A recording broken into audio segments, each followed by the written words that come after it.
fight on the landing ground.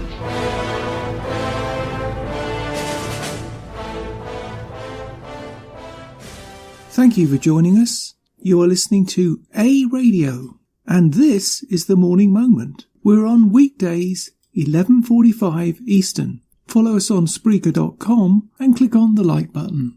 We left off with October 13, a 29-year-old Somali who was being deported from the UK when passengers delayed a plane. When later it emerged Ahmed and 3 other youths had gang-raped a 16-year-old in London's Leicester Square in August 2007. That brings us to October 14.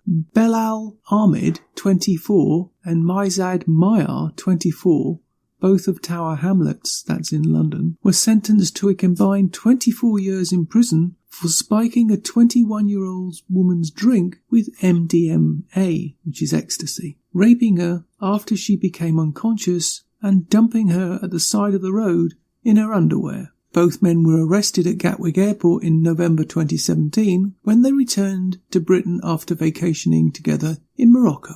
October 15. The Ministry of Justice blocked plans for an academic study into why prisoners convert to Islam and how it can lead to radicalisation, according to the Times. Supporters of the 3-year project said they were dismayed by the decision and believed the prison service did not want outsiders studying such a sensitive topic. October 17. Lancashire County Council decisively voted to stop supplying halal, which is permitted according to Sharia law, meat, and that's meat from unstunned animals, to area schools as of 2019. The decision 49 to 23, with 9 abstentions, will affect 12,000 Muslim pupils in 27 schools. The chief executive of the Lancashire Council of Mosques, Abdul Hamid Kushi, said he was considering calling for Muslim pupils to boycott school meals. October 18. A Tesco worker sued the supermarket chain for harassment and radical discrimination after a colleague, I apologise for this, broke wind in his face. Atif Musud, 42, a customer assistant at the branch in Thornton Heath, demanded £20,000, that's 26,000 US, claiming that passing wind amounts to bullying. October 19. Islamist firebrand preacher Amjan Chowdhury, described as Britain's most dangerous extremist, was released from prison after serving only half of his 5.5-year sentence he received in 2016 for pledging allegiance to the Islamic State. Prison authorities could not prevent his release under British sentencing guidelines. October 20. Sheikha Faiz-ul-Aktub Siddiqui, a 51-year-old Muslim cleric who runs Britain's largest network of Sharia courts, was questioned over allegations that he raped children. West Midlands police are investigating claims that Siddiqui raped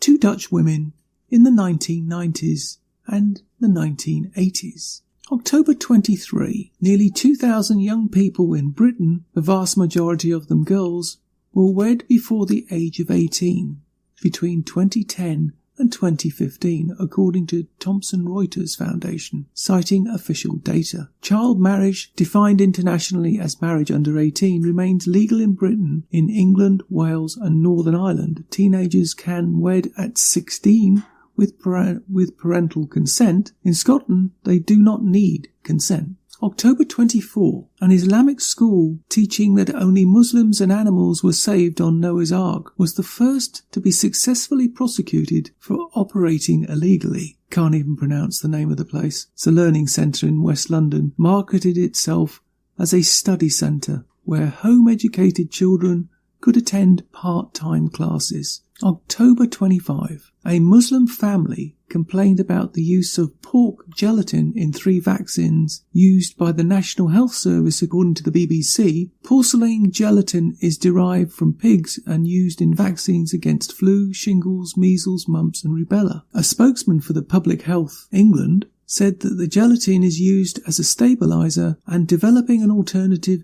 may never happen. October 26. The Diocese of Oxford defending a decision by the University of Oxford to invite an imam to deliver the university sermon at the end of the Eucharist on October 21. A spokesman for the diocese said that inviting the imam to preach at the University Church of St. Mary the Virgin, Oxford, was a good piece of interfaith engagement. October 27. 43% of Britons believe that Western liberal society can never be compatible with Islam, according to a ComRes Islamophobia poll. 2/5, 43% of the population would be concerned if a mosque was built in their neighbourhood or if any family member married a Muslim. 1 in 5, 22%, would be concerned if a Muslim family moved next door. 3 in 10 would object if their child was visiting a mosque. October 28. As many as 80 jihad brides and their children were detained in Syria since the fall of the Islamic State, are expected imminently to return to Britain, according to the Times, which also reported that the British Home Secretary has started issuing them with passports. October 29. 7 men were found guilty of grooming, raping young girls, including one who was sexually abused by at least 100 Asian men before the age of 16. Another was gang raped in a forest and threatened with being stabbed there, according to Sheffield Crown Court. The girls were abused over a 7-year period in Rotherham. The case was the first major prosecution arising from Operation Stovewood, the National Crime Agency's inquiry into the historic child sexual exploitation in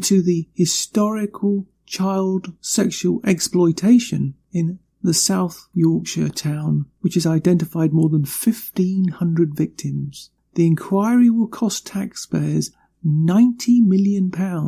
That's $117 million by 2024, the date to which current planning extends, although few people think it will ever be completed. October 30. Mohammed Jani, 65-year-old former imam in West Yorkshire who sexually assaulted a young child over a period of 7 years, had his sentence increased in August. Leeds Crown Court sentenced Jihani to a 2-year prison sentence, but his sentence was increased after it was referred to the Court of Appeal by the Solicitor General, as it was considered to be an unduly lean sentence. The Court of Appeal increased Jihani's sentence to 5 years. October 31, Amjan Chowdhury was ordered to attend Britain's first compulsory de-radicalisation programme, according to the Times. Chowdhury, who was released from prison October 19, halfway through his sentence for supporting the Islamic State, was ordered to attend the Desistance and Disengagement Programme,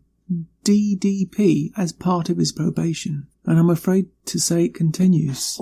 I just want to say this. This is just 1 month. Just 1 month. There was a reason why in the United States in the 1950s they banned Islam. It wasn't out of hate. No, it was out of fear. Fear of what Islam could do in America. And now, where are we today? In Britain, there are hate laws that are vigorously and ferociously enforced. You can steal a car, break into a house, assault someone, and that seems to be more and more acceptable, even accepted as part of the cost of modern life in an urban environment. But if you dare say anything that the PC police don't approve, you will go to jail. They will hunt you down. On the internet, anywhere. They will track you down, arrest and prosecute you. There is no free speech in the UK for British citizens. Every day they live in fear of saying something that they ought not to. They live in fear of risk of offending someone. I'm going to play you a little clip from a TV programme recently, and you can hear it. It may be fictitious, but it is an example of what goes on every single day. And I'm sure it's going to happen here in Canada now that Trudeau's passed the anti-free speech laws. But hopefully Canadians will stand up and strike them down. But I'm not confident that'll happen. Here's that piece. It's from the BBC TV series Broke, Series 1, Episode 5.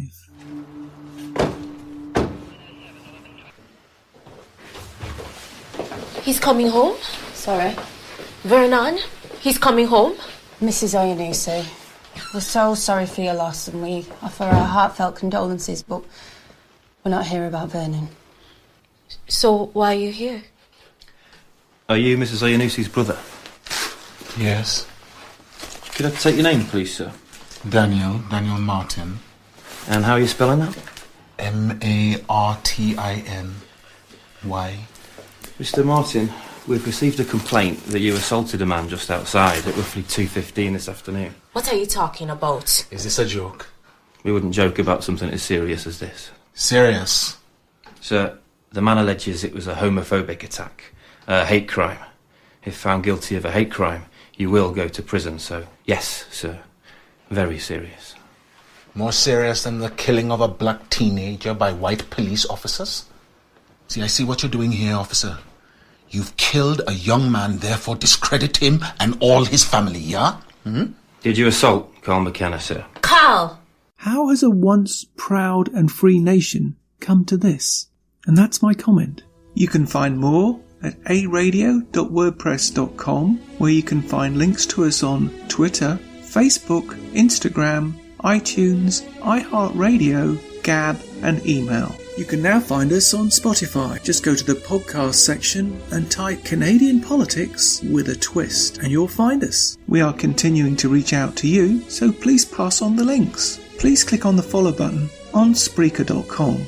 You can listen to all my morning moments at Spreaker.com under A Radio, that's EHRADIO, A Radio. And please click on the like button. And you can find all my podcasts and morning moments at aradio.wordpress.com and click on the Morning Moments tab.